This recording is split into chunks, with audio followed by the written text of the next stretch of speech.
Shalom. Shalom, shalom, shalom. Thank you for joining us.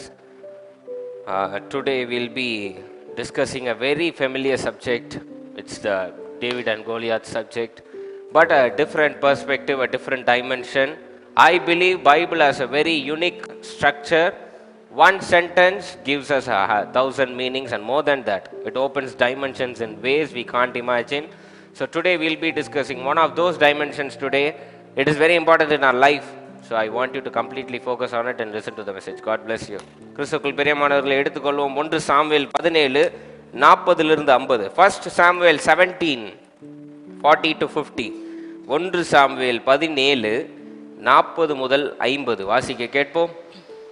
தன் தடியை கையிலே பிடித்து கொண்டு ஆற்றிலிருந்து 5 கூழாங்கல்களை தெரிந்தெடுத்து அவைகளை மேய்ப்பதற்குரிய தன்னுடைய அடைப்பையிலே போட்டு தன் கவனை தன் கையில் பிடித்து கொண்டு அந்த பெலிஸ்தன் அண்டையிலே போனான். பெலிஸ்தனும் நடந்து தாவீது அண்டைக்கும் கிட்டி வந்தான். பரிசையை பிடிக்கிறவன் அவனுக்கு முன்னாக நடந்தான். பெலிஸ்தன் சுற்றி பார்த்து தாவீதை கண்டு அவன் இளைஞனும் சௌந்தரிய ரூபமான சிவந்த மேனி உள்ளவனுமாய் இருந்தபடியினால் அவனை அசட்டை பண்ணினான். பெலிஸ்தன் தாவீதை பார்த்து, நீ தடிகளோடு என்னிடத்தில் வர நான் நாயா என்று சொல்லி அவன் தன் தேவர்களை கொண்டு தாவீதை சபித்தான். பின்னும் அந்த பெலிஸ்தன் தாவீதை பார்த்து, என்னிடத்தில் வா, நான் உன் மாமிசத்தை ஆகாயத்து பறவைகளுக்கும் காட்டு மிருகங்களுக்கும் கொடுப்பேன் என்றான்.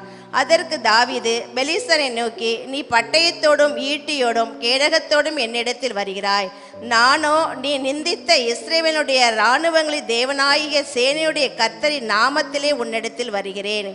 இன்றைய தினம் கர்த்தர் உன்னை என் கையில் ஒப்பு கொடுப்பார். நான் உன்னை கொன்று உன் தலையை உன்னை விட்டு வாங்கி பெலிஸ்தருடைய பாளையத்தின் பிணங்களை இன்றைய தினம் ஆகாயத்து பறவைகளுக்கும் பூமியின் காட்டு மிருகங்களுக்கும் கொடுப்பேன்.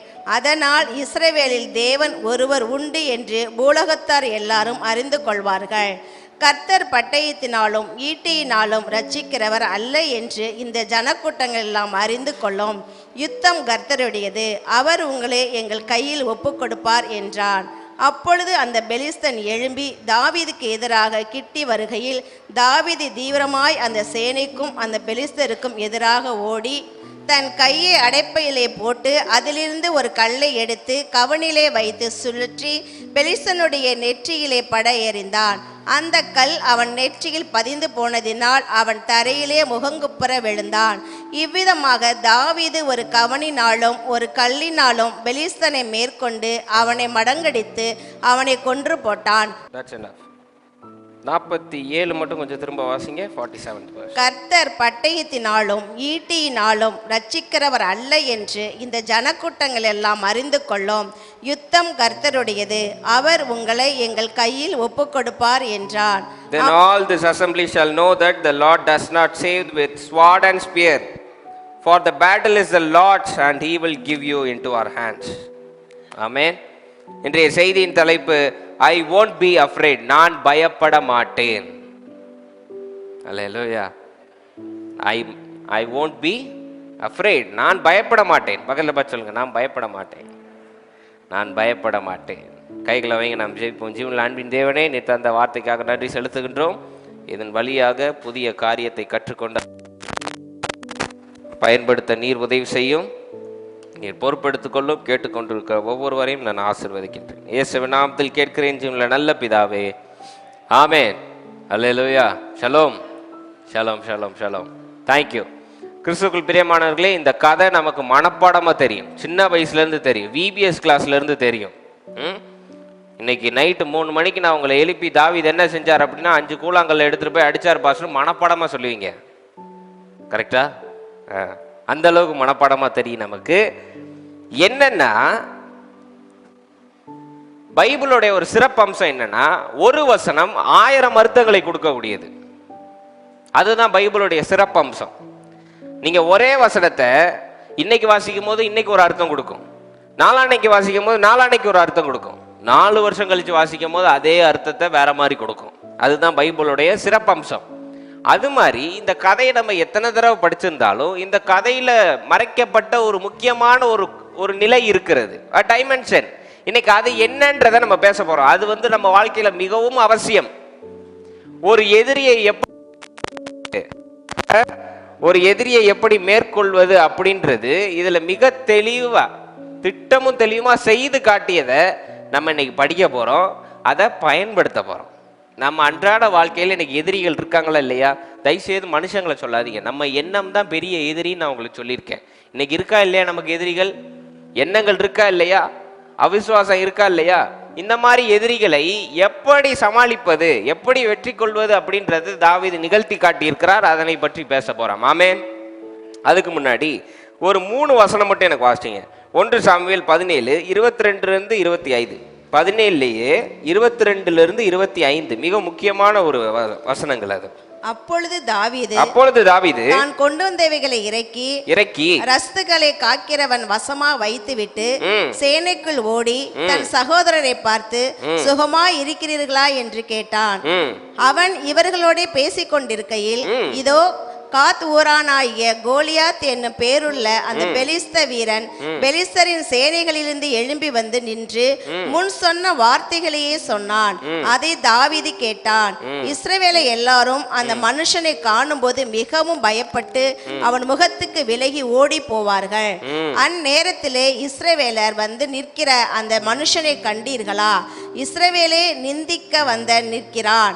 இவனை கொல்லுகிறவன் எவனோ அவனை ராஜா மிகவும் ஐஸ்வர்யனாக்கி அவனுக்கும் தம்முடைய குமாரத்தியை தந்து அவன் தகப்பன் வீட்டாருக்கு இஸ்ரவேலில் சர்வ மானியம் கொடுப்பார் என்றார்கள். அப்பொழுது தாவீது போதும். இந்த 3 வசனம் வாசிங்க. இதை கொஞ்சம் கவனமா நம்ம பார்ப்போம். அதாவது இஸ்ரேல் படை, அப்போ உள்ள சிறந்த படைகளில் ஒரு படை இஸ்ரேல் படை. அதை வழி நடத்துபவர் சவுல். கரெக்டான சொல்றது? அப்புறம் ஏன் ஒரு மாதிரி பாக்குறீங்க? யாரால தேர்ந்தெடுக்கப்பட்டவர்? சும்மா வாப்பா ஒரு 4 சண்டையை போட்டு நீ நல்லா சண்டை போடுறேன்னு தேர்ந்தெடுக்கப்பட்டவர் கிடையாது. தேவன் அனுப்பிய தீர்க்கதரிசினால் சொல்லப்பட்டு நேரா போய் அவனை செலக்ட் பண்றாரு. சவுலை செலக்ட் பண்ணும் போது தாவீது மாதிரி கிடையாதுங்க செலெக்ஷனு. சவுல் செலெக்ஷனை நீங்க படிச்சிருக்கீங்களா? அவன் பயங்கரமா இருப்பான், அவன் ஸ்ட்ரக்சரே பயங்கரமா இருக்கும், அவனை பார்க்கும் போதே பகிரங்கமா இருப்பான், ஆண்டவர் சொல்லி தான் அனுப்பியிருப்பாரு. அப்போ சவுல் எப்படி இருப்பாருன்னு யோசிச்சு பாருங்க. ஒரு இஸ்ரேலோடைய அதிபதி அவரு, அரசர் அவரு, பார்க்கறதுக்கே பிரம்மாண்டமா இருக்காரு, அவருடைய ஸ்ட்ரக்சர் அப்படி இருக்கு, அவனை கண்டாலே 5 நடுங்குறானுங்க. அப்படிப்பட்ட அரசன் இப்போ பயத்துல நடுங்கி கொண்டு இருக்கார். ஹலோ, சரி ஒருத்தர் நடுங்குனா பரவாயில்ல, மொத்த படை நடுங்குது. இன்னைக்கு நடக்கிற மாதிரி கிடையாது போர். இன்னைக்கு வந்து ஒரு 10 மிலிட்ரி மேன் 10 ஆபீசர்ஸ் அனுப்பி நம்ம சண்டை போடுறோம், அது வேற. அப்போ படைன்னு இறங்குனா, போர்னு இறங்குனா மொத்த ஊரும் அங்கதான் இருக்கும். ஹலோ, 80,000 பேர் 60,000 பேர்னு போருக்கு இறங்குவாங்க. அப்ப யோசிச்சு பாருங்க, 60,000 பேரும் பயந்து போயிருக்கான். இதோட சேர்த்து யாரும் பயந்திருக்கா? ஆண்டவரால் தேர்ந்தெடுக்கப்பட்ட சவுலும் பயந்திருக்கிறார். அல்லேலூயா. இவங்க எல்லாம் பயந்து இருக்க டெய்லி காலையில் அவன் வந்து சத்தம் விட்டுட்டு போறான். ஏன் உங்களுக்குலாம் தைரியமே இல்லையா? உங்க ஆண்டவர் என்ன சும்மா பொய்யான ஆண்டவரா? அப்படி இப்படின்னு வம்பிழுத்துக்கிட்டே இருக்கான். ஒன்று நல்லா தெரிஞ்சுக்கோங்க, எதிரியா இருக்கிறவன் வம்பிழுத்துக்கிட்டே தான் இருப்பான். The challenger always makes the noise. ஆமே. எதிரி தெரியுமா? மனுஷங்க தான் எதிரிகள் கிடையாது, எண்ணங்களும் எதிரிகள் இருக்கு. தவறான எண்ணமோ அவிசுவாசமான எண்ணமோ அதோடைய சத்தம் தான் ஜாஸ்தி இருக்கும். ஆமாவா இல்லையாங்க? இன்னைக்கு 2 எண்ணங்கள் இருக்கு, விசுவாசமான எண்ணம், அவிசுவாசமான எண்ணம். வீடு வாங்கலாம், வீடு வாங்க வேண்டாம். இது 2 எண்ணத்துல எது உங்களை டாமினேட் பண்ணுதுன்னு கொஞ்சம் உட்காந்து பாருங்க. வீடு வாங்க வேண்டான்றது தான் பயங்கர சத்தமா இருக்கும். அதுதான் சத்தத்தை பெருசாக்கிக்கிட்டே இருக்கும். அது மாதிரி கோலியாத் டெய்லி வந்து சேலஞ்ச் பண்றா, உங்களால முடிஞ்சதை பார்த்துக்கோங்கடா, அப்படியா எப்படியானா இவங்களுக்குலாம் கொலை நடுங்கி போய் உட்காந்துருக்காங்க. முடிஞ்ச அவ்வளோதான், இஸ்ரேல் அவனுக்கு தாராவாத்து கொடுத்துட்டு நம்மளாம் அடிமையா இருக்க வேண்டிதான். எல்லாரும் புலம்பிக்கிட்டு இருக்க சமயத்தில் ஸ்நாக்ஸ் கொடுத்து கொஞ்சம் தெம்பை ஏற்றி விட்டு போலான்னு வந்த தாவீது காதில் இது விழுந்துருச்சு. சரின்னு அவங்க அண்ணன்ட்டெல்லாம் பேசிக்கிட்டு இருந்தவர் என்ன விஷயம்னு காது கொடுத்து கேட்டுட்டு, இவனா நான் சண்டையிட போறேன் அப்படின்ட்டாரு டக்குன்னு. ஹலோ, யாரு? ஸ்நாக்ஸ். அவன் போர், அத்தனை போர் பார்த்தவன், தாவீதோட அண்ணன்கள்லாம் படையிலே இருக்கிறவன். அவனே போவாத நேரம் எங்கேயோ இருந்து வந்த தாவீது, ஆடு மேய்ச்சிக்கிட்டு இருந்த தாவீது, நான் இவனை அடிச்சிருவேன் அப்படின்னு. சரி, அண்ணங்காரன் சொல்றான், கூட உள்ளவன் சொல்றான், அரசரும் கூப்பிட்டு சொல்றாரு, வேண்டாம்பா உன்னால முடியாது, அவன் உன்னைய கொன்னு போட்டுருவான் அப்படின்னு சொல்லியும், அதெல்லாம் எனக்கு தேவையில்ல, நான் பார்த்துக்கிறேன் அப்படின்ட்டாரு தாவீது. இப்போ அந்த 10 வசனத்தை கொஞ்சம் திரும்ப வாசிங்களேன். தாவீது என்ன செய்தார்ன்றத கொஞ்சம் திரும்ப வாசிங்க, 40லிருந்து 50. தன் தடியை கையில் பிடித்து கொண்டு ஆற்றிலிருந்து 5 கூழாங்கல்களை தெரிந்தெடுத்து அவைகளை மேய்ப்பருக்குரிய தன்னுடைய அடைப்பையிலே போட்டு தன் கவனை தன் கையிலே பிடித்து கொண்டு அந்த பெலிஸ்தன் அண்டையிலே போனான். பெலிஸ்தன் அண்டையிலே போனான். சரி, பெலிஸ்தனும் நடந்து தாவீது அண்டைக்கு கிட்டி வந்தான். பரிசை பிடிக்கிறவன் அவனுக்கு முன்னாக நடந்தான். பெலிஸ்தன் சுற்றி பார்த்து தாவீதை கண்டு அவன் இளைஞனும் சௌந்தரிய ரூபமான சிவந்த மேனி உள்ளவனுமாய் இருந்தபடி, சிவந்த மேனி ரூபமாய் உடையவனாய் இருந்ததனால் அவனை அசட்டை பண்ணினான். பெலிஸ்தன் தன் தாவீதை பார்த்து, நீ தடிகளோட என்னிடத்தில் வர நான் நாயா என்று சொல்லி அவன் தன் தேவர்களை கொண்டு தாவீதை சபித்தான். பின்னும் அந்த பெலிஸ்தன் தாவீதை பார்த்து, என்னிடத்தில் வா, நான் உன் மாமிசத்தை ஆகாயத்து பறவைகளுக்கும் காட்டு மிருகங்களுக்கும் கொடுப்பேன் என்றான். அதற்கு தாவீது பெலிஸ்தனை நோக்கி, நீ பட்டயத்தோடும் ஈட்டியோடும் கேடகத்தோடும் என்னிடத்தில் வருகிறாய். தாவீதோட பதில நல்ல கவனமா வாசிட்டு வாங்க. நீ பட்டயத்தோடும் ஈட்டியோடும் என்னிடத்தில் வருகிறாய், நானோ நீ நிந்தித்த இஸ்ரவேலினுடைய ராணுவங்களின் தேவனாய சேனைகளுடைய கர்த்தரின் நாமத்திலே உன்னிடத்தில் வருகிறேன். இன்றைய தினம் கர்த்தர் உன்னை என் கையில் ஒப்பு கொடுப்பார். நான் உன்னை கொன்று உன் தலையை உன்னை விட்டு வாங்கி பெலிஸ்தனுடைய பாளையத்தின் பிணங்களே இன்றைய தினம் ஆகாயத்து பறவைகளுக்கும் பூமியின் காட்டு மிருகங்களுக்கும் கொடுப்பேன். அதனால் இஸ்ரவேலில் தேவன் ஒருவர் உண்டு என்று உலகத்தார் எல்லாரும் அறிந்து கொள்வார்கள். கர்த்தர் பட்டயத்தினாலும் ஈட்டியினாலும் ரட்சிக்கிறவர் அல்ல என்று இந்த ஜனக்கூட்டம் எல்லாம் அறிந்து கொள்ளும். யுத்தம் கர்த்தருடையது, அவர் உங்களை எங்கள் கையில் ஒப்பு கொடுப்பார் என்றார். போதும், நன்றி.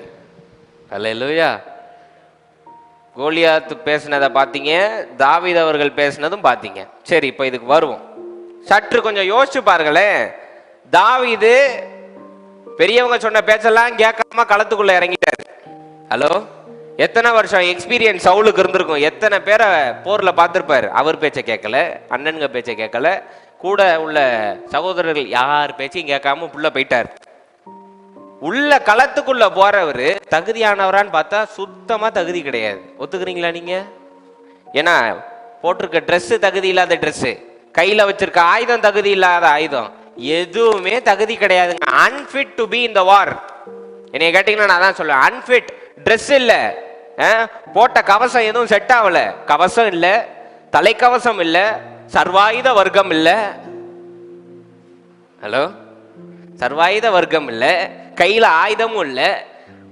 ஒரு சரி கத்தியாவது கொண்டு போயிருந்தா நம்ம மனசு கொஞ்சம் குளிர்ந்திருக்கும். என்ன கொண்டு போனாராம்? 5 கூழாங்கல். இது நம்ம கவுட்டா பெல்ட் வச்சு விளையாண்ட மாதிரில கதையா இருக்கு. கவுட்டா பெல்ட் தெரியுமா? பார்த்துருக்கீங்களா? இப்படி வி ஷேப்ல இருக்கும், கல் வச்சு அடிப்பாங்க. அங்க ஒருத்தன் அவ்வளோ பெருசுக்கு நின்று ஈட்டியும் ஆயுதமும் ஏந்தி அவனை வம்பழுத்து ராஜாவே கலங்கடிச்சிட்டு இருக்கான். இவர் ட்ரெஸ்ஸு கரெக்டா போடல, சரியான ஷூ போடல, சரியான ஹெல்மெட் இல்லை, சரியான ஆயுதம் இல்லை. இது எதுவும் இல்லாம உள்ள போய் அமைதியா நின்றுக்கணுமா இல்லையா? முடிச்சுட்டு பேசிக்கலாம். நம்மளாம் என்ன செய்வோம்? ஒருத்தன் ஜாஸ்தி நமக்கு மேல இருக்கான்னா ஃபர்ஸ்ட் அமைதியா இருப்போம், ஜெயிச்சுட்டு பேசிக்கலான்னு. ஆமாவா இல்லையாங்க? செய்யறோமா இல்லையா? இன்னைக்கு நமக்கு மேல ஒருத்தர் இருக்கான்னா வாயை கூட்டு அசிங்கப்படுத்த கூடாதுன்னு நம்ம அமைதியா இருப்போம். கரெக்டா நான் சொல்றது? தாவீது அதுவும் பண்ணல. ஃபர்ஸ்ட் அவன் அசட்டை பண்றான் கோலியாத். ஆமாங்க, அவ்வளோ பெருசுக்கு பெரிய ஒரு வீரன் வருவான்னு பார்த்தா சின்ன பையனை அனுப்புனா அவனுக்கு கோவம் வருமா வராதா? இன்னைக்கு நீங்க பெரியவங்க என் வீட்டுக்கு வரீங்க, நான் ஹேனா அனுப்பி பதில் சொன்னா உங்களுக்கு கோவம் வருமா? நான் பெரிய ஒருத்தன் வந்திருக்கேன், என்னை மதிக்காம கோவம் வருதா? வருது. நமக்கே கோவம் வரும்போது ஒருத்தன் அவ்வளோ காரியங்களை பார்த்துட்டு வந்து நின்று எவனையாவது வீரனை அனுப்புங்கடா அப்படின்னு டெய்லி சேலஞ்ச் பண்ணா, ஒரு சிறுவனை அனுப்பிவிட்டா அவனுக்கு எவ்வளோ கோவம் வரும். அவன் சொல்றா, டேய் போடா வீட்டுக்கு போ, உடனே நான் என்ன பண்ணிடுவேன்? அடிச்சு லெக் பீஸ் ஆக்கிடுவேன். அப்படிதாங்க போட்டிருக்கு. லெக் பீஸ் ஆக்கிடுவேன், துண்டு துண்டா ஆக்கிடுவேன், ஒழுங்கா வீட்டுக்கு ஓடி போயிரு, ஓடி போயிரு அப்படின்றான். சரி, தாவீது என்ன சொல்லியிருக்கணும்? உன்னால் முடிஞ்சதை பாருன்னு சொல்லிட்டு விட்டுருக்கணும். தாவீது பேசுறாரு பாருங்க வசனம், உன்னை ஆண்டவர் இன்னைக்கு என் கையில கொடுப்பாரு, நான் உன்னைய கொன்று போடுவேன், உன் தலையை துண்டாக்குவேன், துண்டாக்குன பிறகு எங்களுடைய தேவன் உயிரோடு இருக்காருன்னு உங்க மக்களுக்கும் தெரியும், என் மக்களுக்கும் தெரியும். ஏன்னா நான் கத்தியும் பட்டயத்தையும் ஏந்தி வரல, என் தேவனுடைய நாமத்துல வந்திருக்கேன்ற சொல்லிட்டாரா? ஆயுதம் இல்லை, சரியான கவசம் இல்லை, சரியான எந்த பயிற்சியும் இல்லை. ஆனா இவ்வளவு தைரியம் எங்க இருந்து வந்தது தாவீதுக்கு? என் கேள்வி அதுதான். ஹலோ, தாவீதுக்கு எங்க இருந்து இந்த கேள்வி வந்தது? ஹல்லேலூயா. சரி, இன்னைக்கு நீங்க எல்லாம் இருக்கீங்க. நான் எங்கேயா இந்த WW எல்லாம் பார்த்துருக்கீங்களா? ஜோயலம்மா ஆள தலையாட்டுறாங்க. அதுல கிரேட் காலின்னு ஒருத்தர் வருவார், பார்த்தீங்கன்னா கிட்டத்தட்ட 8 அடிக்கு இருப்பாரு. நான் எப்படியாவது அவரை ஒரு நாள் கொண்டு வந்துடுறேன், உங்களுக்கும் அவருக்கும் ஒரு ஃபைட் வச்சுக்குவோம், நிற்பீங்களா நீங்க? சரி, ஃபைட்டு தான் பண்ணலை, அவர் முன்னாடி நின்று நீங்கள் பேசுங்களா? இன்னைக்கு தேவன் உன்னை என் கையில் ஒப்படைப்பார், உன்னைய நான் இன்னைக்கு துவம்சம் செஞ்சுருவேன்னுவீங்களா? என்ன பண்ணுவீங்க? எங்கள் சர்ச்சு பாஸ்டர் கால்டன், நீங்கள் அவரோடு சண்டையிடுங்க, நாங்கள் பின்னாடி நின்று ஜெபிச்சுக்கிறோம் அப்படின்றீங்களா இல்லையா? என்னங்க உண்மையை சொல்லுங்க, செய்வோமா இல்லையாங்க? இன்னைக்கு இவ்வளோண்டு கருப்பாம்பூச்சிக்கு சேர் மேலே நிற்கிறோம் நம்ம. கோலியாத்தெல்லாம் பார்த்தா என்ன ஆகுறது? சொல்லுங்க.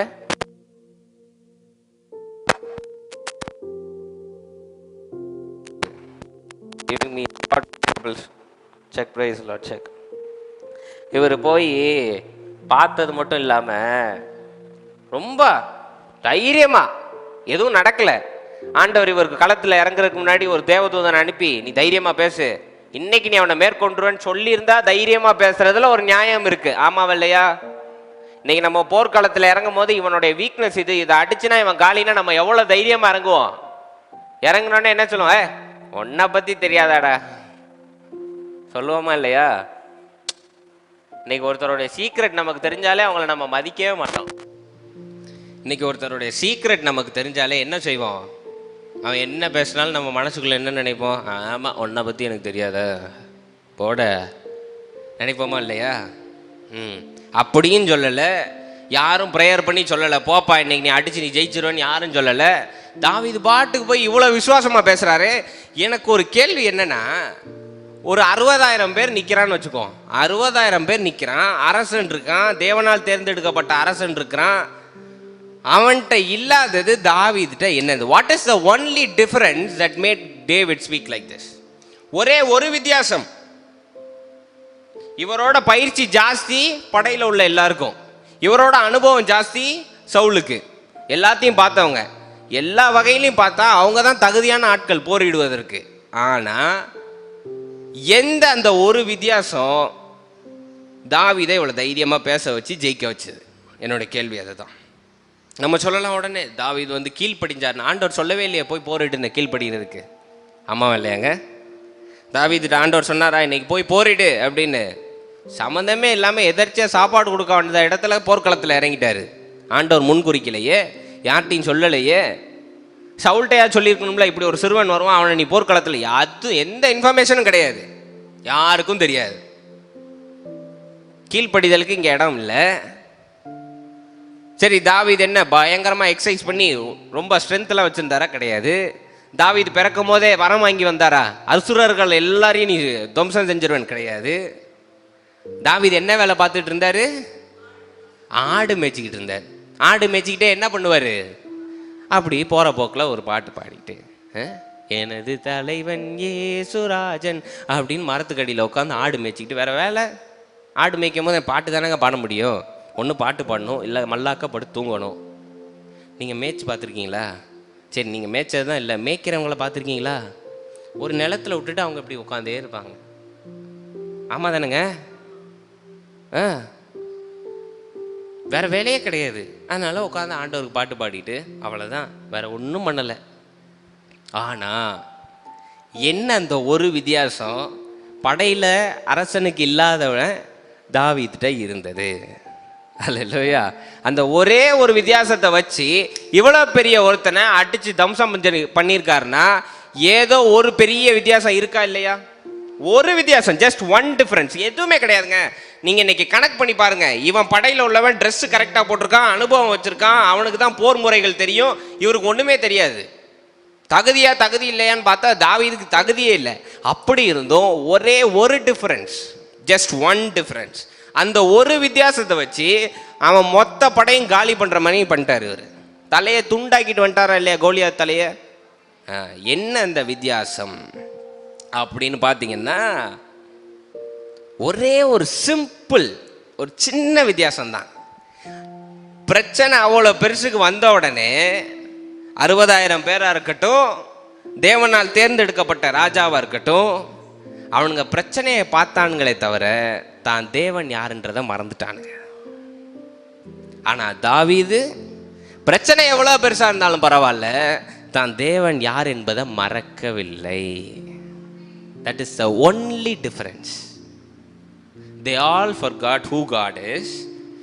David never forgot who God is. David knew who God is. தாவீதுக்கு தான் தேவன் யார், தன் தேவனால் என்ன செய்ய முடியும் அப்படின்றது தெரிஞ்சிருந்தது. போரில் உள்ளவங்களுக்கோ படையில் உள்ளவர்களுக்கோ தான் சகோதரர்களுக்கோ கர்த்தரால் தேர்ந்தெடுக்கப்பட்ட அரசனுக்கோ அது ஞாபகம் இல்லை. அல்லேலூயா. அந்த ஒரே ஒரு வித்தியாசம் தான் இந்த மொத்த கதையும் மாற்றி போட்டுச்சு. ஹலோ, வேற என்ன சாத்தியக்கூறுன்னு நினைக்கிறீங்க? ஆயுதம் சரியாக வச்சுருந்தாருன்னா 5 கூழாங்கல் வச்சு எப்படிங்க அடிக்க முடியும்? மயக்கமடைய செய்யலாம், கீழே தள்ளலாம், கொல்ல முடியாது. ஆனால் தட் ஒன் சிம்பிள் டிஃபரன்ஸ், அந்த ஒரே ஒரு வித்தியாசம். இன்னைக்கு நம்ம கிறிஸ்தவர்களாவோ இல்லை மனிதர்களாவோ தோக்கக்கூடிய இடம் தெரியுமா? இடம் என்ன தெரியுமா? நம்ம மறந்துடுறோம். ஒரு வாக்கு ஒன்று இருக்கு, என்னென்ன, மறதி ஒரு, கரெக்டாக அடித்தார் வினோத்தனை, மறதி ஒரு தேசிய வியாதி. அதுவும் நமக்கு ரொம்ப, கிறிஸ்தவர்களாகி நமக்கு ரொம்ப.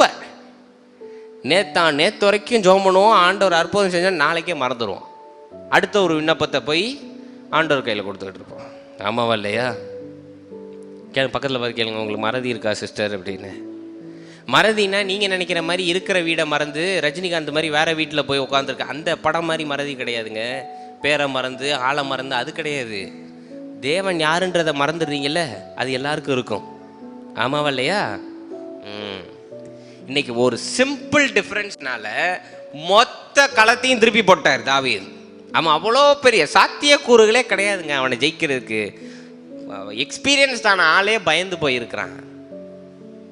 எக்ஸ்பீரியன்ஸ் ஆன ஆளே முடியாதுன்றான். இவர் போய் ஜெயிச்சதுக்கு ஒரே காரணம் என்னன்னா, இவன் எல்லாரும் மறந்துட்டான் தேவன் யாருன்னு. இவர் மறக்கவே இல்லை. ஆமே, மறக்கவே இல்லை. சரி, இப்போ இதை கொஞ்சம் நம்ம வாழ்க்கையில் அப்ளை பண்ணி பேசும். இன்னைக்கு ஒரு சின்ன ஒரு பிரச்சனை வந்துடக்கூடாது. நீங்கள் வணங்குற தேவன் யார், உங்களை அனுப்புன தேவன் யாருன்றதை மறந்துட்டு நம்ம இன்னைக்கு என்ன தெரியுமா பண்ணுறோம்? பிரச்சனை எவ்வளோ பெருசு, பிரச்சனை எவ்வளோ தீவிரமாக இருக்கும், பிரச்சனை எவ்வளோ தீவிரமாக செயல்படுன்றதை பேசிக்கிட்டு இருக்கோம். இன்னைக்கு நீங்கள் தோக்குற இடம் அதுதான், வேற எதுவுமே கிடையாது. உங்களுக்கு ஆயுதம் தேவையில்லை, உங்களுக்கு எக்ஸ்பீரியன்ஸ் தேவையில்லை, உங்களால் ஜெயிக்க முடியும். எது ஞாபகம் இருந்தா, நீங்கள் யாரிடம் இருந்து வந்தவர்கள், உங்களுக்குள் யார் செயல்படுகிறார்னு தெரிஞ்சா நீங்கள் ஜெயிச்சிருவீங்க. ஆனால் நம்ம மறந்துடுறோம். அல்லேலூயா. இன்னைக்கு இவனுங்க எல்லாரும் ஃபேக்ட்ஸ்னு ஒன்று இருக்கு பாருங்க, இதுதான் நடக்கும், அது மேலே நம்பிக்கை வச்சிருந்தான். தாவீது மட்டும்தான் விசுவாசத்து மேலே நம்பிக்கை வச்சிருந்தார். ஏன்னா விசுவாசம் என்பது நம்பப்படுகளின் உறுதியும் காணப்படாதகளின் நிச்சயமா இருந்தது. இன்னைக்கு நம்மளுடைய வாழ்க்கை முறையை கொஞ்சம் சற்று அப்படி லைட்டாக திருப்பி பாருங்களேன்.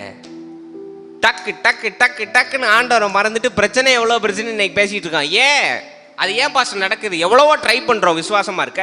ஏன் நடக்குதுன்னா, நீங்கள் இயங்குவது 5 சென்ஸால். சரிங்களா? கண்ணால் பார்ப்பது, காதால் கேட்பது, 5 சென்ஸுங்க. இதை சொல்கிறது தான் உங்கள் மூளை நம்பும், உங்கள் உடல் நம்பும். அதையும் மீறி நம்புறது தான் விசுவாசம். உங்கள் உடல் சொல்லி நம்புவது மாயை, உங்கள் உள்ளம் சொல்வது உண்மை. புரியுதா உங்களுக்கு வித்தியாசம்? உடல் சொல்வது மாயைங்க, உள்ளம் சொல்வது உண்மை.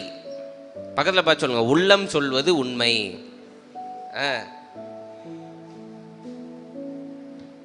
இன்னைக்கு யார் எவ்வளோ பெருசு இருக்கா, எதிரி எவ்வளோ பெருசு, என்ன செய்ய முடியும், சிம்டம்ஸ் என்ன பண்ண முடியும், டிசீஸால் என்ன, அதை தான் இன்னைக்கு ஜாஸ்தி பேசுகிறோமே. நம்ம தேவன் யாருன்றதை மறந்துடுறீங்களே நீங்கள்.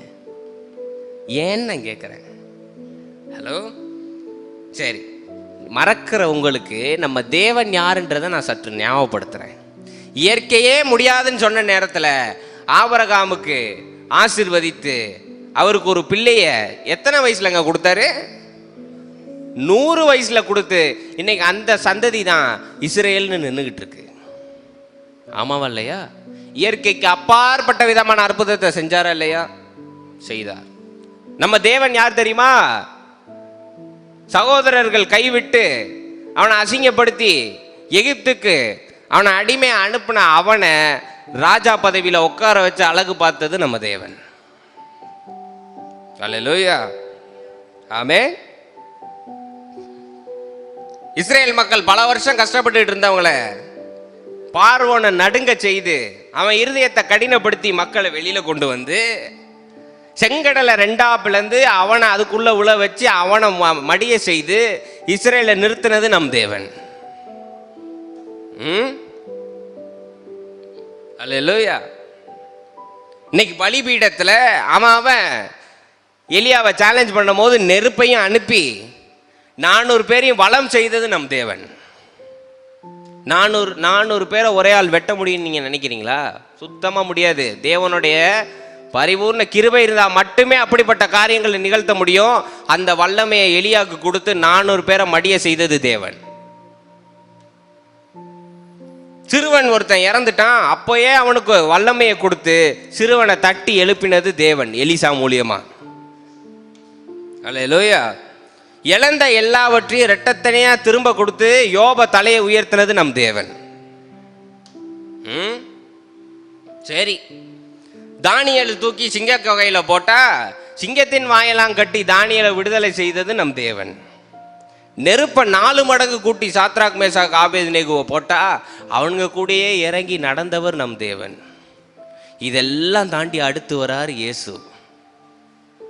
கண் தெரியலையா பார்வை கொடுக்கிறார், பேச முடியலையா வாயை திறக்கிறார், குஷ்டமா சரிப்படுத்துறார், கை முடவனா இருக்கானா தொட்டார் கை நீளுது, 18 வருஷம் பெரும்பாடம் உள்ள ஸ்ரீயா தொட்ட உடனே சுகமாகுது, பாவியா அவன் கூட உட்காந்து சாப்பிட்றாரு, ஒதுக்கப்பட்டவனா அவன் தோல் மேலே கை போடுறாரு.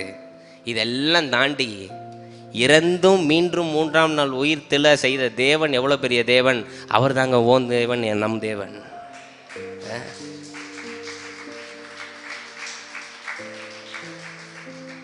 இயேசு கிறிஸ்துவ அனுப்பி நற்செய்தியை சொல்லி எப்படி மனுஷன் வாழணும், எப்படி கணவன் மனைவி இருக்கணும், எப்படி மனுஷங்களை மதிக்கணும், என்ன உண்மையான ஊழியம் எல்லாம் பேசின இயேசு கிறிஸ்துவ அடிச்சும் அந்த இயேசுவை உயிரோட எழுப்பின தேவன் தான் இன்னைக்கு உங்களுக்குள்ளேயும் எனக்குள்ளேயும் வசிச்சுக்கிட்டு இருக்காரு. ஆமாவா இல்லையா? உண்மையை ஒத்துக்கிறவங்க நல்ல ஒரு ஆமேன். இப்போ கொஞ்சம் யோசிச்சு பாருங்க. தாவீது இயேசு கிறிஸ்துவெல்லாம் பார்த்ததில்லை, ஆனா அப்படிப்பட்ட தாவீதுக்கே அவ்வளோ பெரிய விசுவாசம் இருந்தது. நான் உங்களுக்கு எனக்கு எவ்வளோ விசுவாசம் இருக்கணுங்க, இருக்கணுமா இல்லையா? ஆனா இன்னைக்கு நம்ம அழகா ஈஸியா விலை போயிடுறோம். எதுக்கு அப்படின்னா நம்ம தேவன் யாருன்றதை மறந்துடுறோம். ஹலோ, தேவன் யாருன்றத மறந்துடுறோம். இன்னைக்கு எத்தனை பேருக்கு பிரச்சனை இருக்கு இருந்தால் நல்லா கை உயர்த்துங்க, சீக்கிரம் சரியா போயிடும். இறக்கிக்கோங்க. பிரச்சனை இருக்கா உங்களுக்கு? நான் கேட்குறப்ப கேள்விக்கு நியாயமாக உண்மையாக பதில் சொல்லணும், பொய் சொல்லக்கூடாது. சபையில் உட்காந்து கட்டளையை உடைச்சதுக்கு சமம். சரி, பிரச்சனை உள்ள நீங்கள் எல்லாரும் பிரச்சனையை இத்தனை நாள் ஜாஸ்தி பேசுனீங்களா, இல்லை பிரச்சனையை முடிக்க போகிற தேவனை பற்றி ஜாஸ்தி பேசுனீங்களா? பிரச்சனையை தான் பெருசாக பேசியிருக்கீங்க. பிரச்சனையை நான் பெருசாக பேசுனேன்றவங்க ஆமேன்னு சொல்லுங்க பார்ப்போம். நல்லா யூடியூப்பில் கேட்கட்டும், அது மட்டும் ஆமே நல்லா சத்தமாக சொல்லுங்க. இதுதான் பிரச்சனை. இன்னைக்கு பிரச்சனை இல்லாத மனுஷன் யாராவது இருக்கானாங்க? இந்த உலகத்தில் பிறந்தா பிரச்சனையை பார்த்து தான் ஆகணும். உண்மையா இல்லையா? அப்படி பிரச்சனையை சந்திக்கும் போது தான் விசுவாசம் பெருகுது. விசுவாசம் நற்குணத்தை தருது. நற்குணம் நம்மளை முழுமையடை செய்துன்னு யாக்கோபுல வசனம் இருக்குது. பிரச்சனை வரும்போது அதை என்ன பண்ணுமா? சந்தோஷத்தோடு ஏற்றுக்கொள்ளணும்னு யாக்கோபுல இருக்குது. மகிழ்ச்சியோடு ஏற்றுக்கொள்ளணும்னு யாக்கோபுல இருக்குது. ஆனால் இன்றைக்கி நம்ம புலம்புறது இருக்குது பாருங்க. அப்பா, புலம்பல் பகுதியை நீங்கள் எழுதியிருக்கலாம், அதுவே ஒரு தனி பைபிளாக இருந்திருக்கும். பைபிள் பாகம் 1 புலம்பல். பிரச்சனை என்ன பிரச்சனை? வயசாயிருச்சு, நடக்க முடியல, கால் வலிக்குது. அதை சுகம் தர தேவனை பற்றியில நீங்கள் பெருசாக பேசணும். கால்களை மண் கால்களை ஆக்குவேன்னு சொல்லி வாக்குத்தத்தம் பண்ணினவர், அதெல்லாங்க நீங்கள் ஜாஸ்தி பேசணும். ஆனால் நீங்கள் இன்றைக்கி என்ன தெரியுமா பேசுகிறீங்க? மடக்கும் போது டொடக்குனுது, உள்ளே கிழிஞ்சிருச்சு போல், எல்லாம் நீட்டும் போது டொடக்குனுது, நடக்க முடியாது போல். ஒரு சின்ன காய்ச்சல் வந்துடும். காய்ச்சல் நீங்கள் இன்றைக்கி ஏன் பெருசாக அப்படியே படம் போட்டு ஓட்டிக்கிட்டு இருக்கீங்க? இன்னைக்கு சின்ன சின்ன பிரச்சனையை ஏன் இவ்வளோ பெருசாக பேசுகிறீங்கன்னு நான் கேட்குறேன். பிரச்சனையை பேசுகிற நேரத்தில் ஏன் தேவனை மறந்துடுறீங்க? அதுதான் இன்னைக்கு பெரிய பிரச்சனையாகவே இருக்குது. நம்ம அசால்ட்டாக இன்னைக்கு தேவனை மறந்துடுறோம். எத்தனை நன்மைகள் செய்தாலும் தேவனை, அதாவது ஒரு விண்ணப்பம் நடக்கிற வரைக்கும் தேவனே தேவனே தேவனேன்னுவோம். விண்ணப்பம் நடந்து முடிஞ்சோடனே நன்றி கூட சொல்லாமல் அடுத்த விண்ணப்பத்தை வைப்போம். அது செஞ்சிட்டீங்க, இது செஞ்சிட்டீங்க, அது நீங்கள் இதுன்னா எப்போ நீங்கள் தேவன் யாருன்றதை ருசிச்சு பார்ப்பீங்க? இன்னைக்கு அந்த ஒரு கட்டாயத்துக்குள்ளே தள்ளி விட்டாங்க நம்மளை. உலகம் அப்படி ஒரு உலகம் ஆயிடுச்சு. இன்னைக்கு சிம்டம்ஸுக்கு பஞ்சமே இல்லை.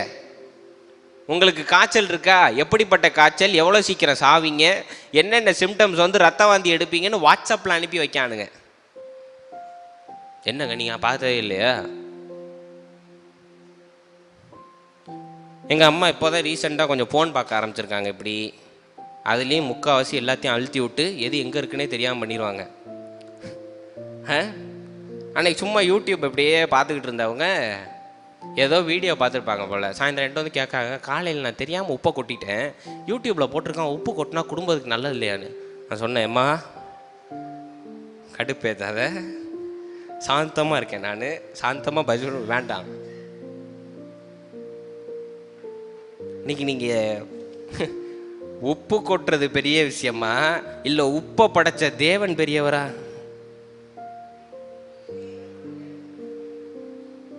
அது கூட வாய் வரமாட்டேங்குது. அதுவும் ஒரு சகுனம் தானே. அப்போ அதையே கட்டிட்டு அழுங்கன்னு ஆண்டவர் விட்டுருவார்.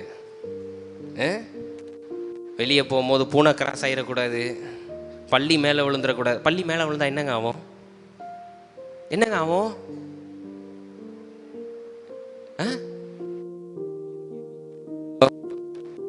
என்னாச்சு? பயந்து ஓடுது. நம்ம தான் வேற மாதிரி அதை எடுத்துக்கிறோம். சகுனம் சரியில்லை, போகிற விஷயம் விளங்காது, அப்படி நடந்துடும், இப்படி நடந்துடும். இன்னைக்கு பிரச்சனையை நீங்கள் எவ்வளோ பெருசாக கொஞ்சம் உட்காந்து யோசிங்க. ஒரு நாளில் எவ்வளோ நேரம் பிரச்சனையை பேசுகிறீங்கன்னா, முழிச்சிருக்கிற 10 மணி நேரத்தில் 8 மணி நேரம் 5 மணி நேரம் அதை தான் பேசிக்கிட்டு இருக்கீங்க. 8.5 மணி நேரம் அதை மட்டும்தான் பேசுகிறீங்க. மீதி 1.5 மணி நேரம் தூங்கிடுறீங்க. மத்தியானம் தூக்கம். இன்றைக்கி எந்திரிச்சா இவ்வளோ பெரிய பிரச்சனை, அது பிரச்சனை, இது பிரச்சனை, அதை செய்வார், இதை செய்வார். அப்புறம் ஏங்க இன்றைக்கி வசனம் வாசிக்கிறோம்? நான் என்ன கேட்குறேன், தேவன் தம்முடைய ஐஸ்வர்யத்தின்படியே குறைகள் எல்லாம் கிறிஸ்து இயேசுக்குள் மகிமையிலே மனப்பாடமாக இருக்கா வசனம். அதுக்கான அர்த்தம் என்ன? குறை ஏதாவது இருந்தால் கிறிஸ்துவோடைய ஆசீர்வாதங்களை வைத்துக்கொண்டு தேவன் அதை நிறைவாக்குவார்னு இருக்குது. அப்போ அர்த்தம் என்ன? எந்த குறையாக இருந்தால் என்ன, காசு குறையாக இருந்தால் என்ன, சாப்பாடு குறையாக இருந்தால் தேவன் நிரப்புவார்ன்றதான் சத்தியம். ஆமாவா இல்லையா? தெரியும் உங்களுக்கு. அப்புறம் ஏன் பில்லு கட்டலை, பில்லு கட்டலை, பில்லு கட்டலை, பில்லு கட்டலை, பில்லு கட்டலைன்னு? இன்னைக்கு விட்டா இவங்க மசூதியில் ஏறி ஓதிடுவாங்க போல, கரண்ட் பில் கட்டலை அப்படின்னு. காலையில் புலம்பல். மசூதியில் தான் ஓதுறாங்கன்னா இங்கே நம்ம வீட்டில் ஓதிக்கிட்டே இருக்காங்க பொழுதனைக்கும் மந்திரம். தேவனுடைய வார்த்தை இன்னைக்கு மந்திரமாக இருக்கணும்னா நம்ம புலம்பல் மந்திரமாக இருக்கு. புலம்பல் மந்திரம். பிரச்சனையை பேசி பேசி ஒரு குளத்தை கூட்ட முடியுமான்னு ஆண்டவர் கேட்டு விட்டாரு. கேட்டு இன்னைக்கு ஏன் பிரச்சனையை பேசுகிறோம்? நம்ம பக்கத்தில் பார்த்து கேளுங்க, ஏன் பிரச்சனையை பேசுகிறீங்க? பக்கத்தில் கேட்க முடியலன்னா உங்களையே கையை இப்படி வச்சு கேட்டுக்கோங்க, ஏன் பிரச்சனையை பேசுகிறீங்க, உங்கள் பேரையும் சொல்லிக்கோங்க. கால்டன், தேவையா உனக்கு இந்த மானங்கட்ட பொழப்பு தேவையா? பிரச்சனையை பேசி என்ன கேளுங்க, பிரச்சனையை பேசி என்ன கிடைக்க போகுது? சரி, யாரையும் பார்க்காதீங்க, வச்சு மூடிங்க. பிரச்சனையை பேசி என்ன கிடைக்க போகுது? இல்லை வீட்டில் போய் இன்னைக்கு ட்ரை பண்ணுங்க, நல்லா கண்ணாடி முன்னாடி நின்று நல்லா கிளின்னு கிழிச்சிருங்க. இருக்கா உனக்கு? பிரச்சனையை பேசி என்ன கிடைக்க போகுது உனக்கு?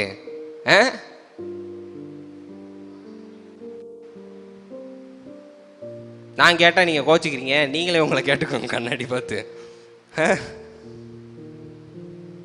இன்னைக்கு இவ்வளவும் செய்த தேவன் ஒரு காரியம் 2 காரியம் இல்லைங்க, பைபிள் முழுசும் செஞ்சுட்டு வந்திருக்காரு. இன்னைக்கும் செய்கிறாரு, இனியும் செய்வாரா இல்லையா? இன்னைக்கு எத்தனை பேர் ஏதாவது ஒரு ஆக்சிடென்ட்லேருந்து காப்பாற்றப்பட்டிருக்கீங்க? எத்தனை பேர் பெரிய வியாதியிலேருந்து காப்பாற்றப்பட்டிருக்கீங்க? எத்தனை பேர் சுகமாக இருக்கீங்க? சரி, ஓகே, கையை கிள. இன்னைக்கு பிரச்சனைன்றீங்களே, ஒன்று பண்ணுங்க. இன்னைக்கு சர்ச்சு முடிஞ்சோடனே ஒரு 10 நிமிஷம் கண்ணை மூடிட்டு நீங்கள் வேலை பாருங்க, என்ன நடக்குதுன்னு நானும் பார்க்குறேன். நைட்டு லைட்டு போடாமல் பாத்ரூம் போயிட்டு வரதுலேயே அங்கங்கே இடித்து கால் வீங்கி இருக்கு உங்களுக்கெல்லாம். ஆமாவா இல்லையா? அப்படியே போவாங்க, பாத்ரூம் எங்கே இருக்குன்னு தெரியல, அதுலேயே உங்களுக்கு முடியல. ஒரு 10 நிமிஷம் இன்னைக்கு சர்ச்சு முடிஞ்சு சேர் எடுக்கிறது, வெளியில் போகிறதெல்லாம் கண்ணை மூடிட்டு செஞ்சு பாருங்க. அப்படியே நேராக போய் அங்கிட்டு குளத்தில் விழுந்துருவீங்க. ஜேசிபி போட்டு தான் தூக்கணும். சரி, சீரியஸான பாயிண்ட். கண்ணு தெரியாதவர்களை கொஞ்சம் யோசிச்சு பாருங்க, அவங்களுக்கு இல்லாத பிரச்சனையாக அவங்களுக்கு இருக்கு. ஹலோ, அவங்களுக்கு இல்லாத பிரச்சனையாங்க அவங்களுக்கு இருக்கு. நடக்க முடியாதவங்களை யோசிச்சு பாருங்க, பார்த்துருக்கீங்களா? நடக்க முடியாதவங்க. நல்லா இருந்தவங்க சில நேரம் ஸ்ட்ரோக் வந்து கை கால்லாம் இழுத்து சாப்பிட முடியாமல் இருப்பாங்க, பார்த்துருக்கீங்களா? அவங்களால இப்படி எடுத்து கூட வாயில் வைக்க முடியாது, மனைவி தான் பார்த்துக்கணும். அதெல்லாம் பார்த்துருக்கீங்களா? அப்படி எந்த குறையும் இல்லைங்க உங்களுக்கு. அதுவே பெரிய ஆசீர்வாதமா இல்லையா? கண்ணு தெரியாதவங்க விடுங்க, வாய் பேச முடியாது, எவ்வளோ பெரிய கஷ்டம் தெரியுமா? இன்றைக்கி ஒரு 5 நிமிஷம் வாயை மூடி இருங்க சிஸ்டர்னா கேட்க மாட்டேன்றோம். அதனால தான் ஹிந்து கடவுள்கள்லாம் பாருங்கள் சபையில் இப்படி இருப்பாங்க, ஆசீர்வதிக்கலை, வாயை மூடு அப்படின்னு அதே போஸ்டில் இருக்காங்க. மூடிட்டுரு.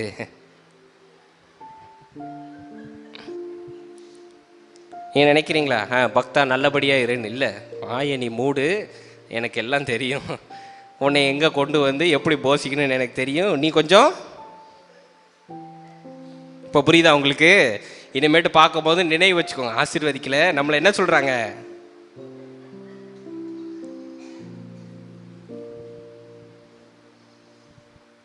நல்ல வேலை நம்ம ஆண்டவர் கொஞ்சம் கையை எப்படி வச்சிருப்பார்.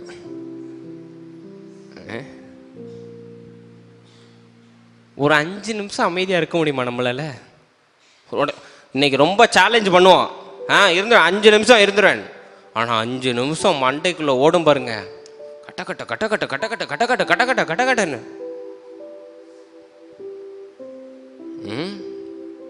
பேசாமல் இருந்துருவீங்களா? இங்கே கண்ணு தெரியாத கூட ஓரளவுக்கு சமாளிச்சிடலாங்க, பேசாமல் இருக்கிறது பெரிய கொடுமை. கண்ணு முன்னாடி அநியாயம் நடந்தாலும் சொல்ல முடியாது, தனக்கு நடந்த கஷ்டத்தை வாயால் சொல்லக்கூட முடியாது, கை காட்டினாலும் நமக்கு புரியாது. எவ்வளோ பெரிய கஷ்டங்க. இன்னைக்கு நம்ம அப்படிலாம் ஒன்றும் இல்லை. எப்படி கனத்த குரலை கொடுத்து, நல்ல குரலை கொடுத்து, கீச்சான குரலை கொடுத்து பேசுறதுக்கு ஒரு குரல் இருக்குல்ல. இங்கே ஒரு ஆமேன்னு சொல்லுங்க நல்ல சத்தமா. இதுக்கே நீங்கள் ஆண்டவருக்கு நன்றி சொல்லணுமேங்க டெய்லி. கொஞ்சம் பயமூத்துறன்னு இல்லை, லைட்டாக யோசிச்சு பாருங்க. நாளைக்கு காலையில் எந்திரிக்கும் போது லைட்டாக ஒரே ஒரு நரம்பு இப்படி இருக்கிறத ஆண்டவர் இப்படி திருப்பினார்னு வைங்களேன், முடிஞ்சு சோழி, ஒன்றும் பண்ண முடியாது, வாய் பேச முடியாமல் போயிடும். லைட்டாக இப்படி திருப்பினார்னா கண்ணு தெரியாமல் போயிடும். லைட்டாக காலில் அந்த முட்டியில் அப்படி திருப்பி விட்டார்னு வைங்க, அவ்வளோதான்.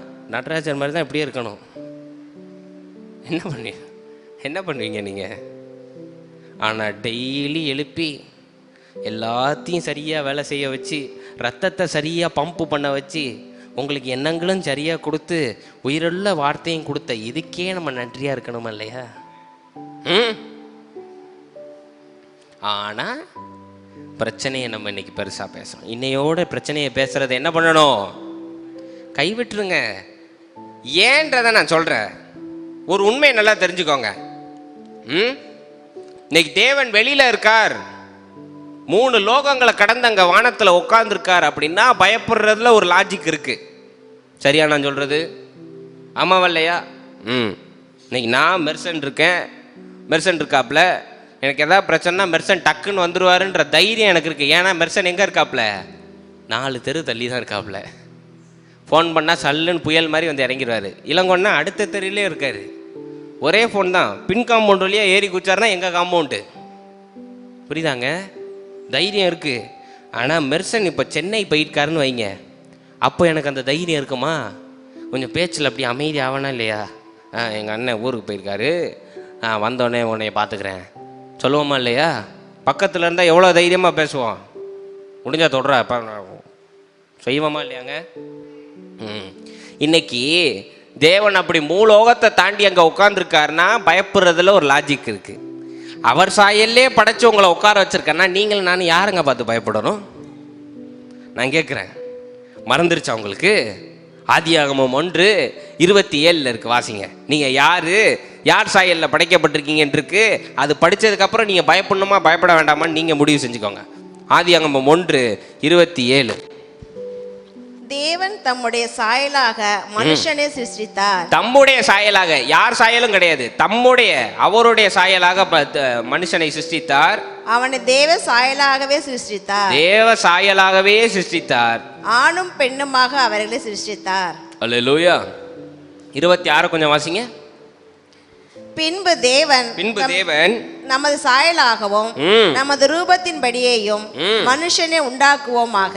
சரி. அவர்கள் சமுத்திரத்தின் மச்சங்களையும், கேட்டுக்கோங்க, அவர்கள் சமுத்திரத்தின் மச்சங்களையும், ஆகாயத்து பறவைகளையும், மிருக ஜீவன்களையும், பூமி அனைத்தையும், பூமியின் மேல் ஊறும் சகல பிராணிகளையும் ஆள கடவர்கள் என்றார். பாத்துக்கிட்டீங்களா? எல்லாத்து மேலே யாருக்கு அதிகாரம் கொடுத்திருக்காரு? மனிதனுக்கு. அதுவும் அந்த மனிதனை யார் சாயலா படைச்சிருக்காரு? அண்டத்தையும் படைக்கின்ற அந்த பிதாவானவர், ஆல்பாவும் ஒமேகாவுமானவர், நித்தியத்தில் வசிக்கின்றவரின் சாயலாக படைத்திருக்கிறார். இப்போ சொல்லுங்க, நீங்களும் நானும் பயப்படணுமான்னு? இன்னைக்கு பிரச்சனையை பார்த்து பெருசா பேசுறதை விட நம்ம தேவன் எவ்வளவு பெரியவர்னு பிரச்சனைகிட்ட பேசுங்க. ஆமென். இன்னைக்கு பிரச்சனையோ எதிரியோ வெளியில உள்ளவங்க கிடையாதுங்க, எண்ணம். அதுதான் பிரச்சனை. நான் திரும்ப வாரம் அதை தான் சொல்லிட்டு வரேன். இன்னைக்கு யாரும் உங்களை கெடுக்கணும்னு அவசியம் கிடையாது. உங்க எண்ணம் போதும் உங்களை பயமுத்துறதுக்கு. இன்னைக்கு யார் கூடயும் பேசாதீங்க அப்படி இருந்து உங்களுக்கு ஒரு பயம் எழுதுனா எங்க இருந்துங்க வந்தது? அது உள்ளத்திலிருந்து. மத்தேயுல பேசினாரா இல்லையா? தீட்டு, களியாட்டு, சுகவீனம், அசுத்தம் எல்லாம் எங்க இருந்து வருதான்? உள்ளத்திலிருந்து வருது. ஏன்னா மாம்சத்தினால் உண்டாக்கப்பட்டது. இந்த பயங்கள் எல்லாம் உங்களுக்கு சொல்லிட்டே இருக்கு, இங்க பார் இதாக போகுது, இங்க பார் அதான். அப்படி உங்களுக்குள்ள எழுகின்ற சத்தத்தை எதிர்த்து உங்களுக்குள் உள்ள தேவன் யாருன்றதை நீங்க ஞாபகப்படுத்துங்க. ஆமென்.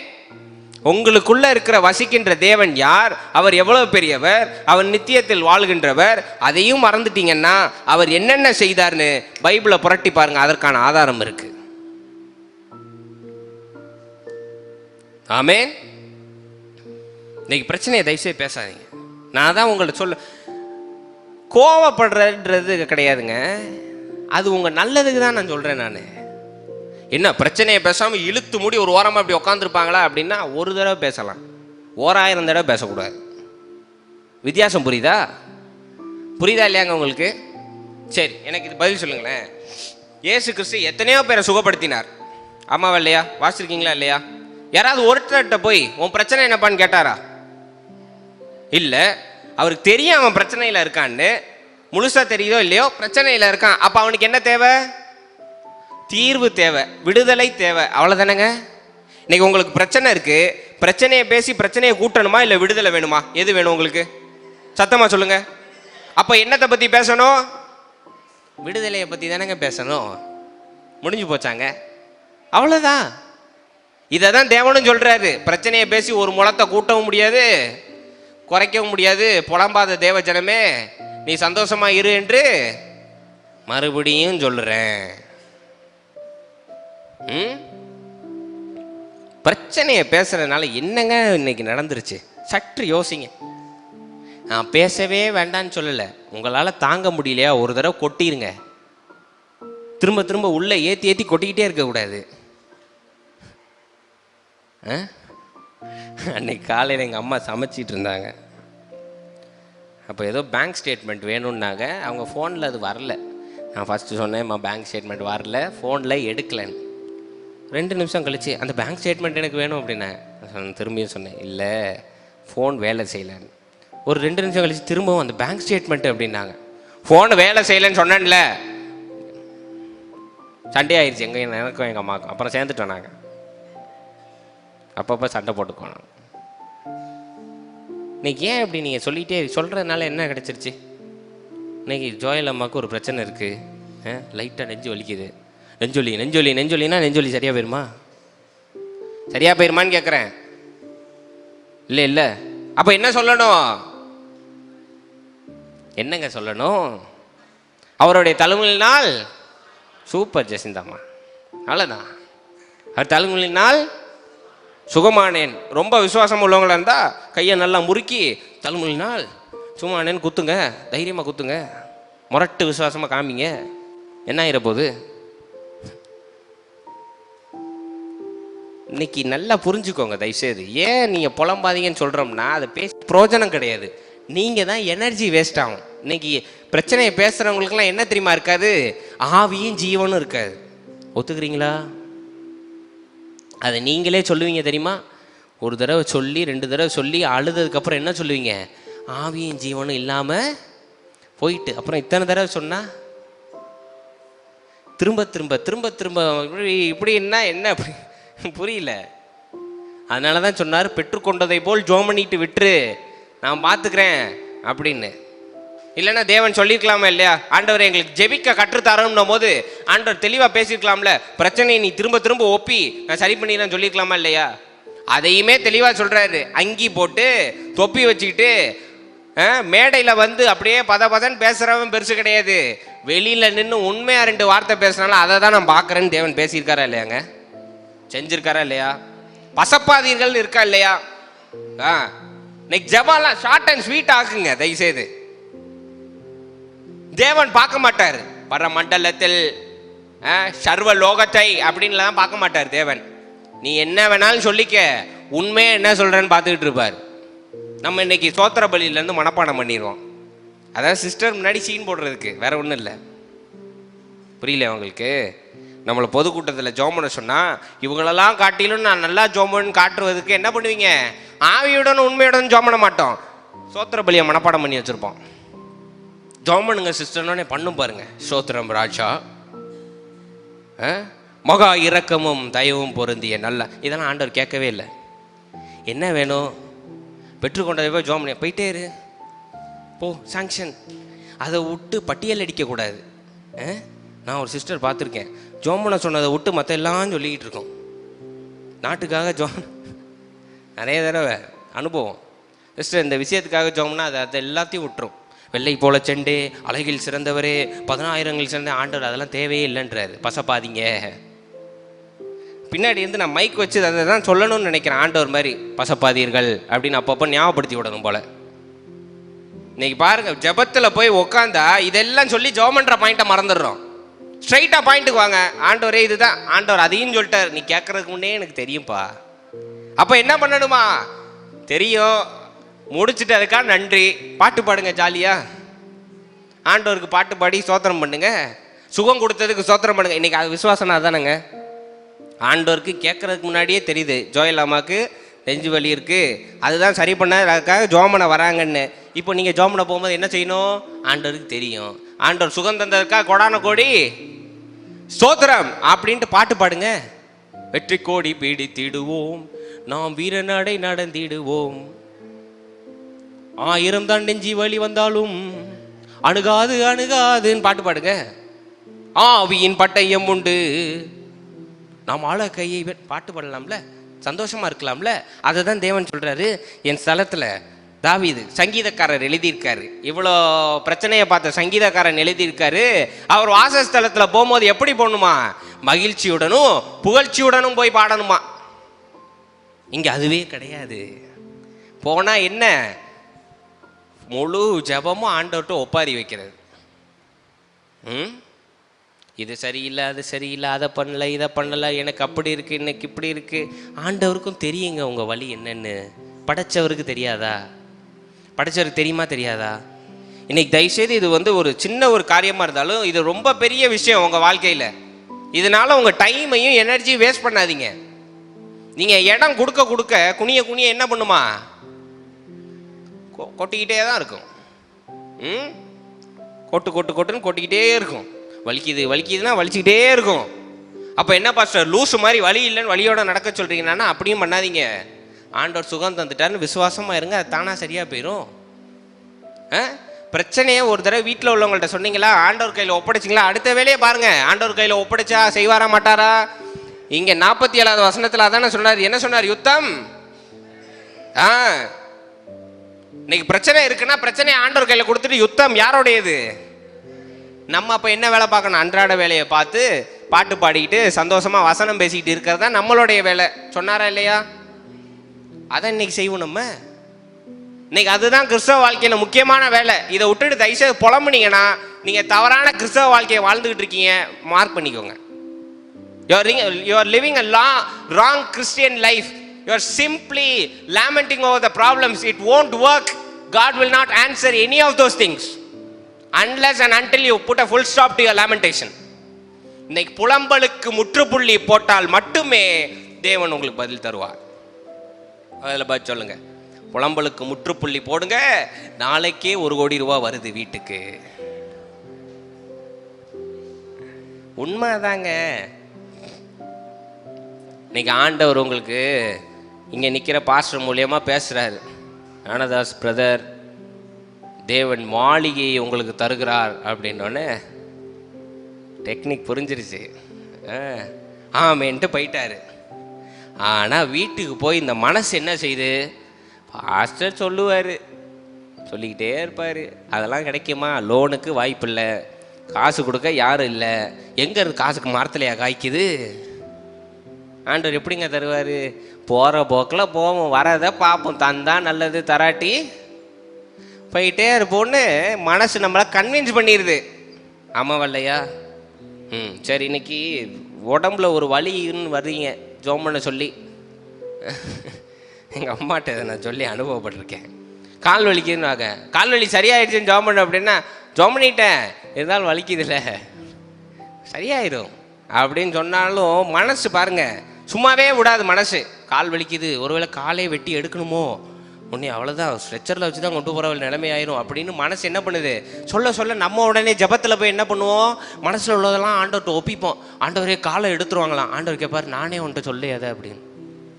படைச்ச நானே அதை உன்ட்ட சொல்ல, நீ யார்கிட்டருந்து வந்து கேட்டு சொல்லிட்டு இருக்கன்னா நம்ம ஜனமாக அடிச்சு விடுது. காலை எடுத்துருவாங்களாம், ஒன்றும் இல்லாமல் போயிருமா, உயிரே போயிருமா அப்படின்னு ஆண்டவர் வேடிக்கை பார்க்குறாரு.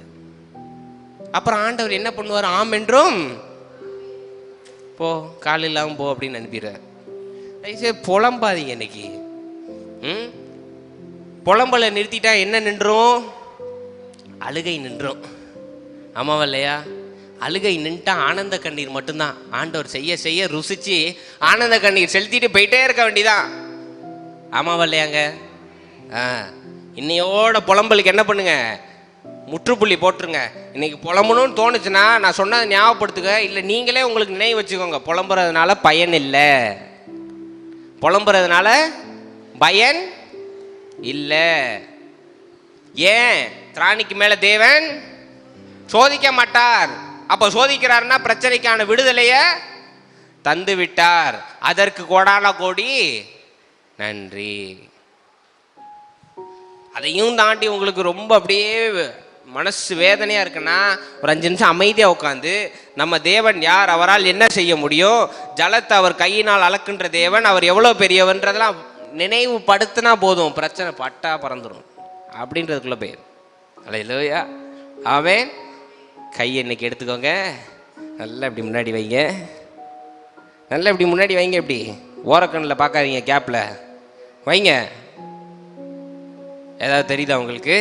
எது பெருசாக தெரியுது உங்களுக்கு? எது பெருசாக தெரியுது? கை பெருசாக தெரியுதா இல்லையா? உள்ளங்கை உலகம் மாதிரி தெரியுதா இல்லையா? அவ்வளோ பெருசுக்கு இருக்கா இல்லையா? கையை கீழே இருக்குங்க. இப்போ இங்கே வச்சு பாருங்கள், கை எவ்வளோ பெருசாக தெரியுதுன்னு. குட்டியாக தெரியுதா? ஒன்றும் இல்லாமல் தெரியுதா? தெரியுதா இல்லையாங்க?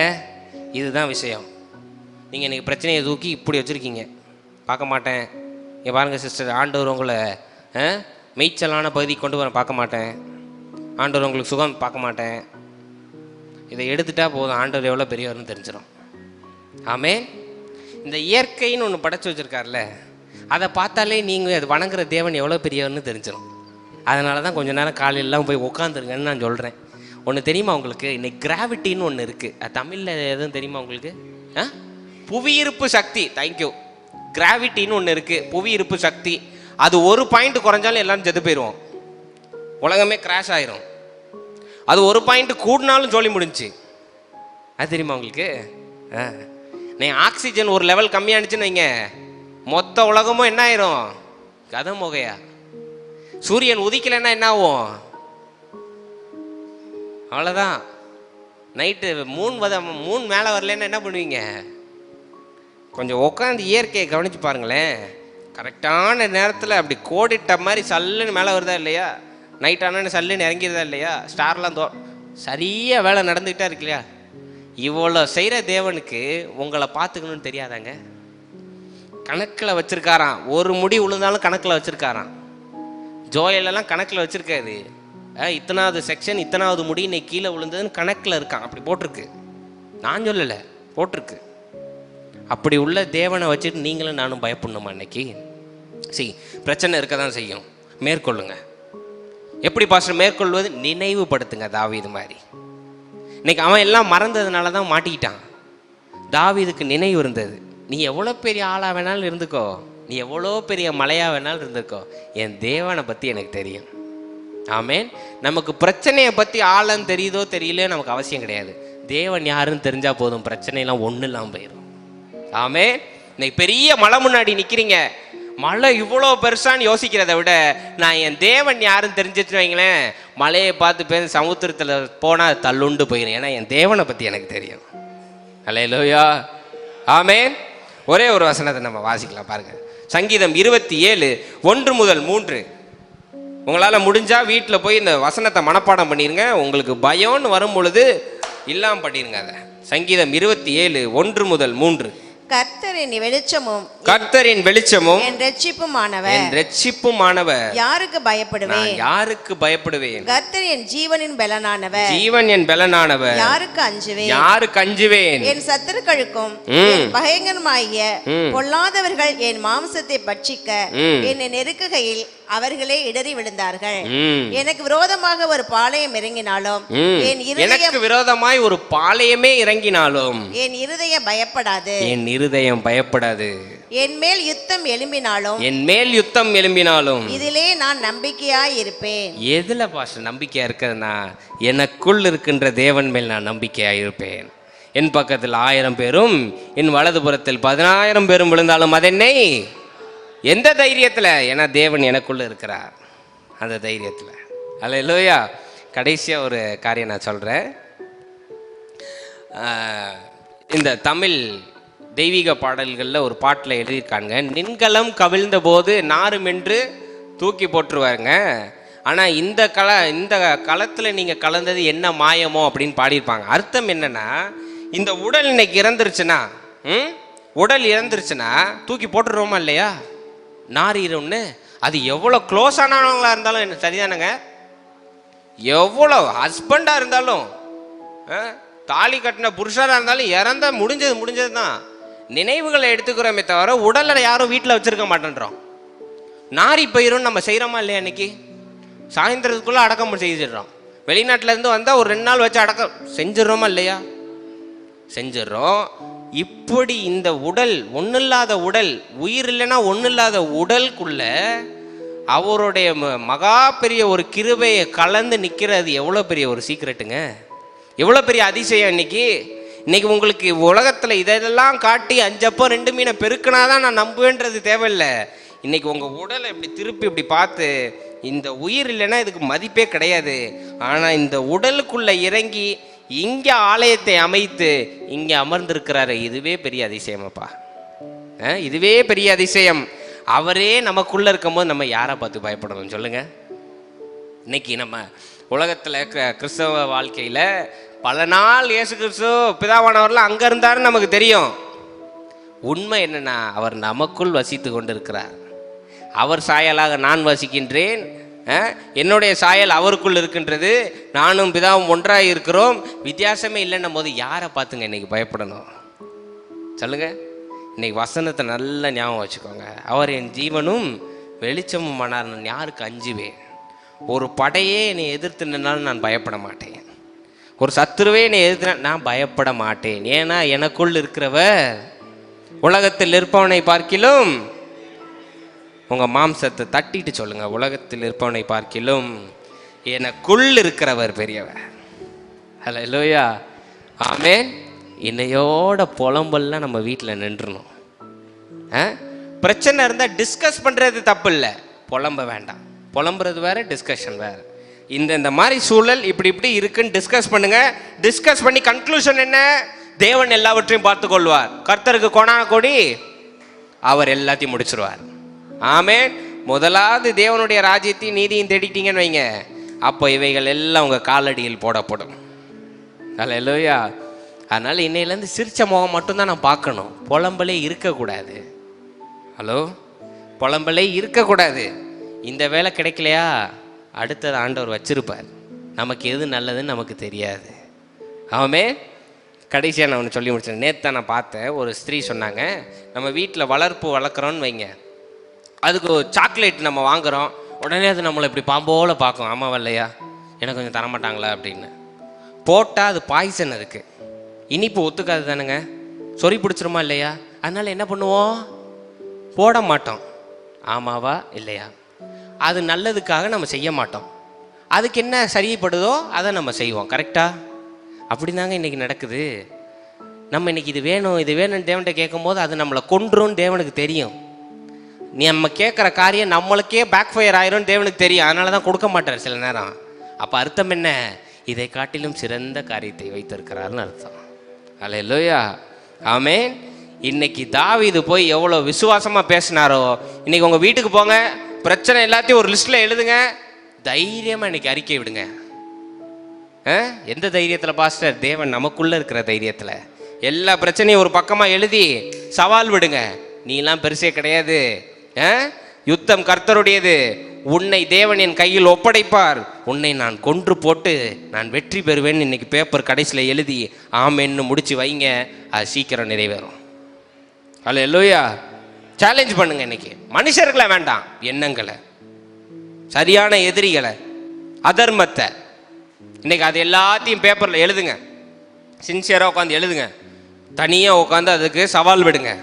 எனக்குள்ள இருக்கிற ஒரு பெரியவர், உன்னை தேவன் கொன்று என் கையில் ஒப்படைப்பார், உன்னை நான் மேற்கொண்டேன்னு நன்றி செலுத்தி எழுதுங்க.